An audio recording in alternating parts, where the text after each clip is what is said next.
نہج البلاغہ خطبہ جناب امیر المومنین ابن ابی طالب ہے، جس میں پروردگار کی تعریف، دنیا سے بیزاری کا سبق، تقوی کی نصیحت، موت کے وقت کے حالات، قبر کی وحشت، عذاب الہی کا خوف اور یاد خدا میں رہنے والوں کا ذکر کیا گیا ہے۔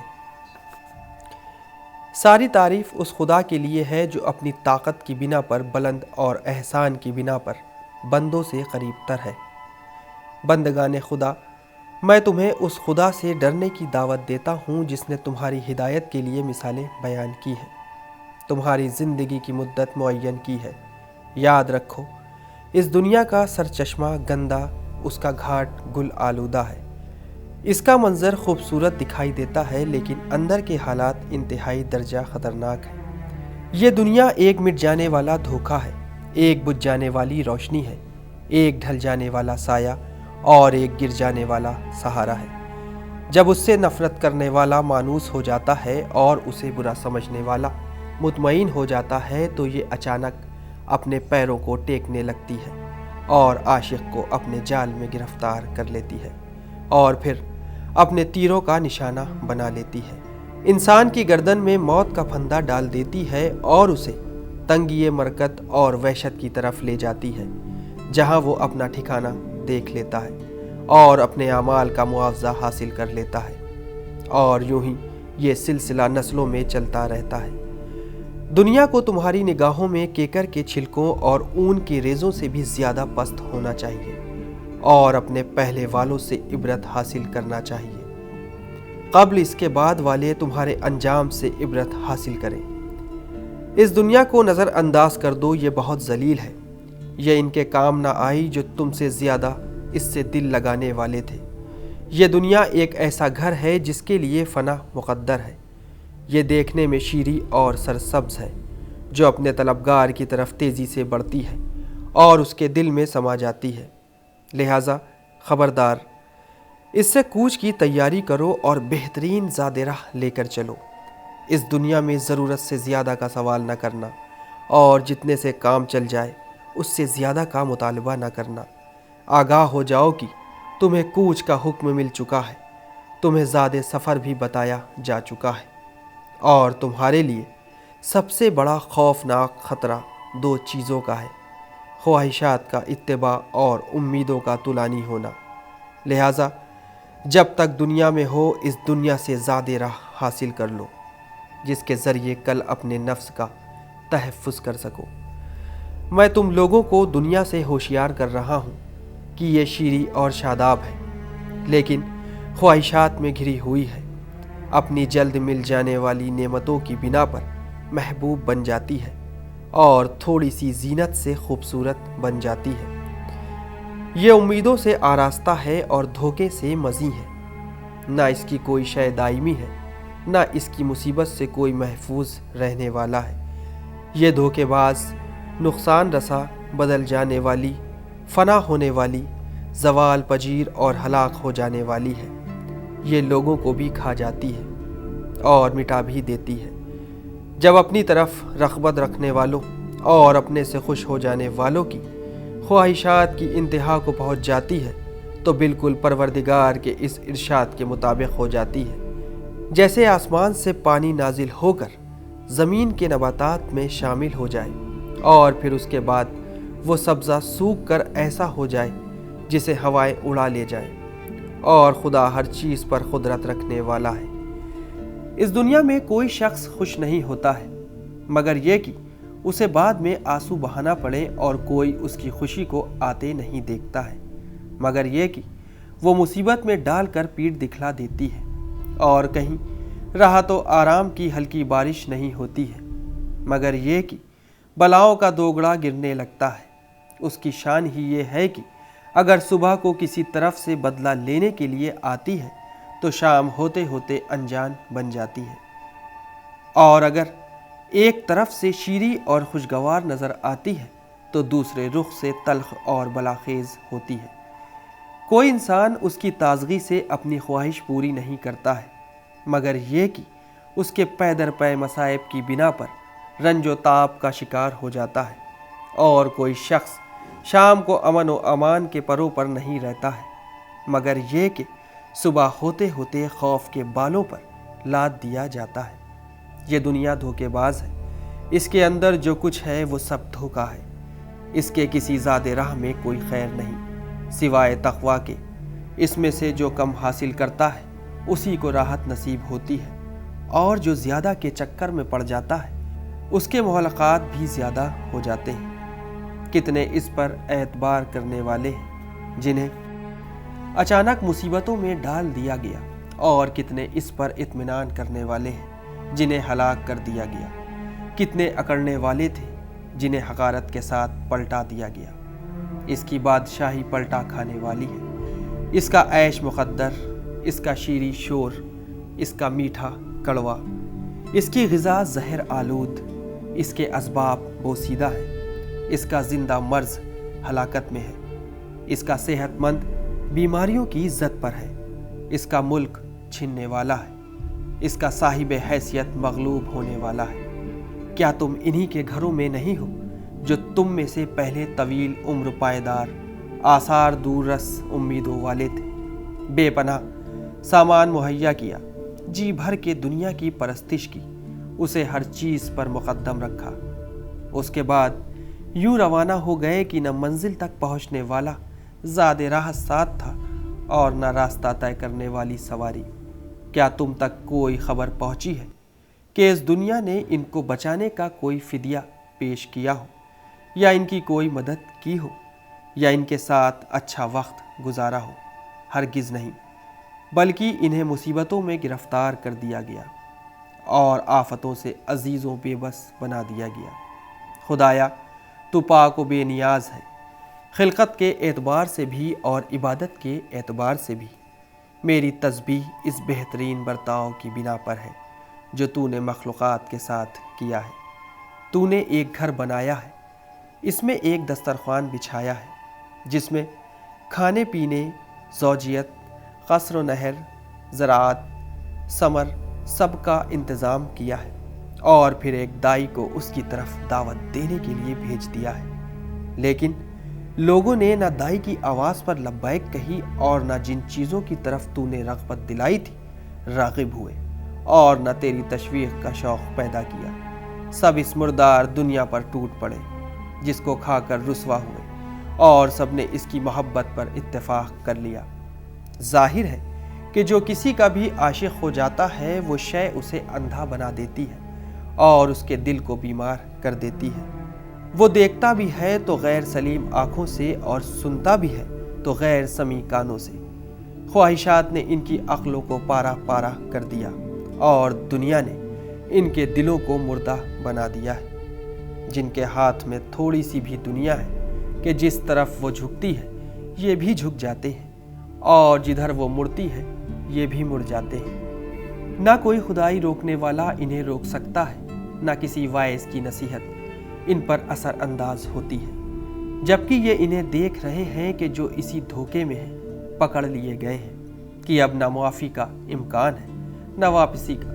کس طرح وہ مصیبت ان پر نازل ہو گئی ہے جس سے ناواقف تھے، اور فراق دنیا کی وہ آفت آ گئی ہے جس کی طرف سے بالکل مطمئن تھے، اور آخرت میں اس صورتحال کا سامنا کر رہے ہیں جس کا وعدہ کیا گیا تھا۔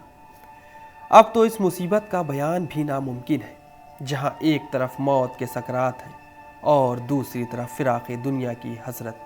حالات یہ ہے کہ ہاتھ پاؤں ڈھیلے پڑ گئے ہیں اور رنگ اڑ گیا ہے۔ اس کے بعد موت کی دخل اندازی اور بڑھتی ہے تو وہ گفتگی کی راہ میں بھی حائل ہو جاتی ہے کہ انسان گھر والوں کے درمیان ہے، انہیں آنکھوں سے دیکھ رہا ہے، کانوں سے ان کی آوازیں سن رہا ہے، عقل بھی سلامت ہے اور ہوش بھی برقرار ہے۔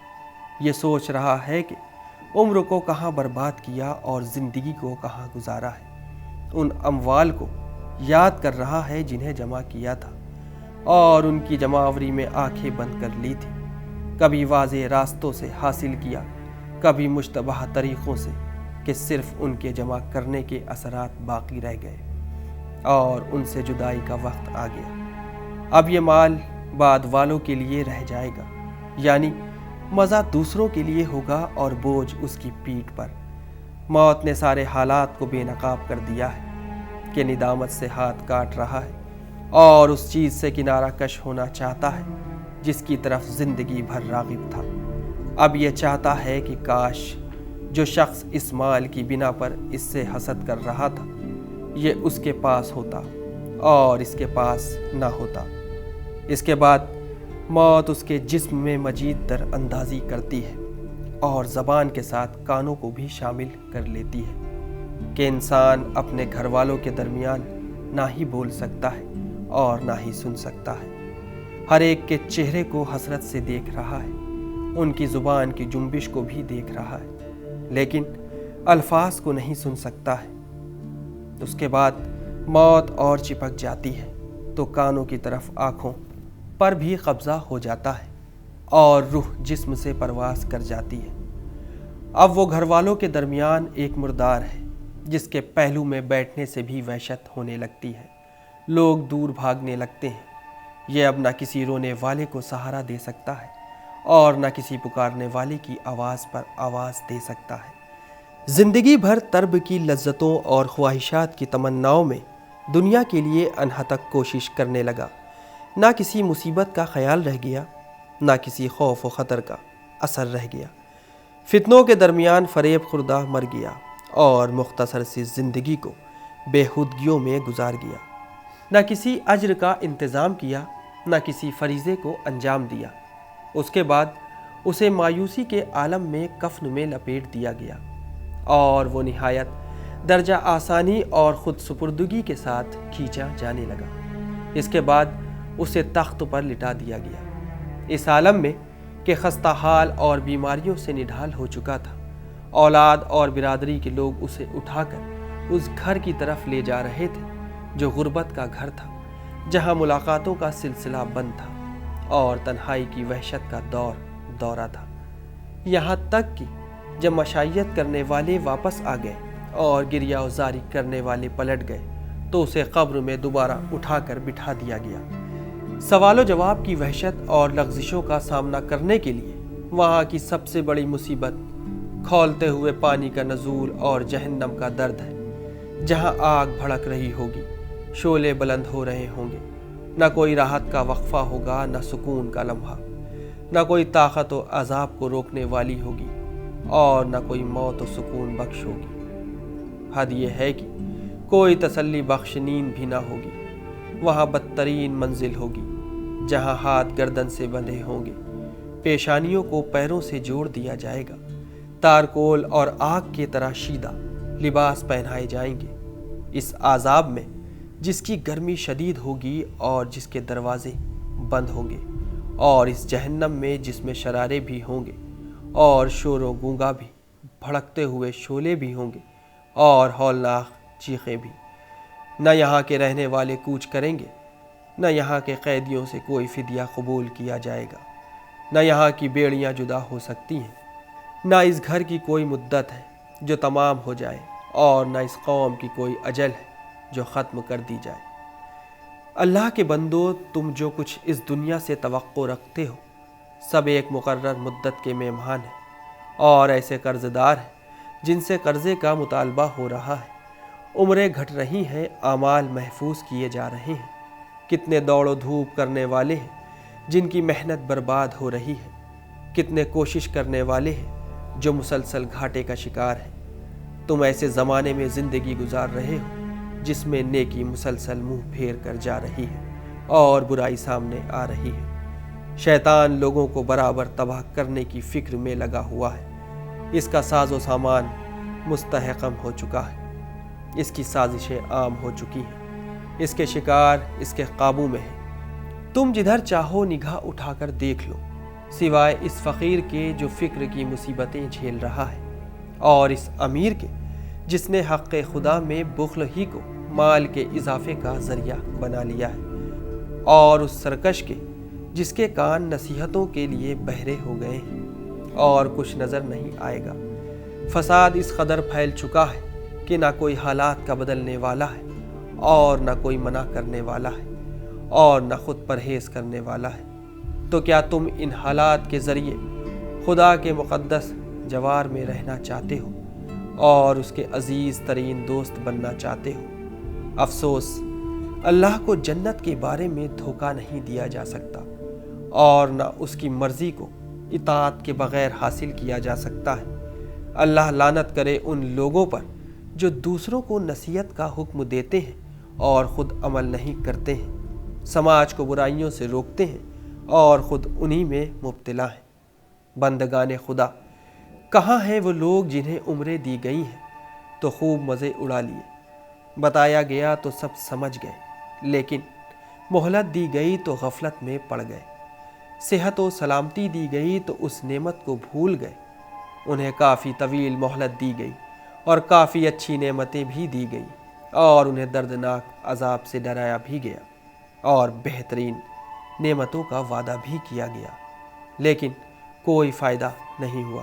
اب تم لوگ مہلک گناہوں سے پرہیز کرو اور خدا کو ناراض کرنے والے عیب سے دور رہو۔ تم صاحبان سماعت و بصارت اور اہل عافیت و ثروت ہو۔ بتاؤ، کیا بچاؤ کی کوئی جگہ یا چھٹکارے کی کوئی گنجائش ہے؟ کوئی ٹھکانہ یا پناہ گاہ ہے؟ کوئی جائے فرار یا دنیا میں واپسی کی کوئی صورت ہے؟ اور اگر نہیں ہے تو کدھر بہہ کے جا رہے ہو اور کہاں تم کو لے جایا جا رہا ہے یا کس دھوکے میں پڑے ہو؟ یاد رکھو، اس طویل و عریض زمین میں تمہاری قسمت صرف باقدر قامت جگہ ہے جہاں رخساروں کو خاک پر رہنا ہے۔ بندگان خدا، ابھی موقع ہے، رسی ڈھیلی ہے، روح آزاد ہے۔ تم ہدایت کی منزل اور جسمانی راحت کی جگہ پر ہو، مجلسوں کے اجتماع میں ہو اور بقیہ زندگی کی مہلت سلامت ہے، راستہ اختیار کرنے کی آزادی ہے، توبہ کی مہلت ہے اور جگہ کی وسعت ہے، قبل اس کے کہ وہ موت آ جائے جس کا انتظار ہو رہا ہے اور وہ پروردگار اپنی گرفت میں لے لے جو صاحب غلبہ اور صاحب طاقت و قدرت ہے۔ اللہ کے بندو، اللہ سے ڈرو جس طرح وہ صاحب عقل ڈرتا ہے جس کے دل کو فکر آخرت نے مشغول کر دیا ہے۔ اس کے بدن کو خوف خدا نے خستہ حال بنا دیا ہے اور شب بیداری نے اس کی بچی کھچی نیند کو بھی بیداری میں بدل دیا ہے۔ امیدوں نے اس کے دل کی تپش کو پیاس میں گزار دیا ہے، زہد نے اس کے خواہشات کو پیروں تلے رون دیا ہے۔ ذکر خدا اس کی زبان پر تیزی سے دوڑ رہا ہے۔ اس نے قیامت کے امن و امان کے لیے یہیں کا راستہ اختیار کر لیا ہے اور سیدھی راہ پر چلنے کے لیے ٹیڑھی راہوں سے کترا کر چلا ہے اور مطلوبہ راستے تک پہنچنے کے لیے معتدل ترین راستہ اختیار کیا ہے۔ خدایا، ہم تیری پناہ کے طلبگار ہیں۔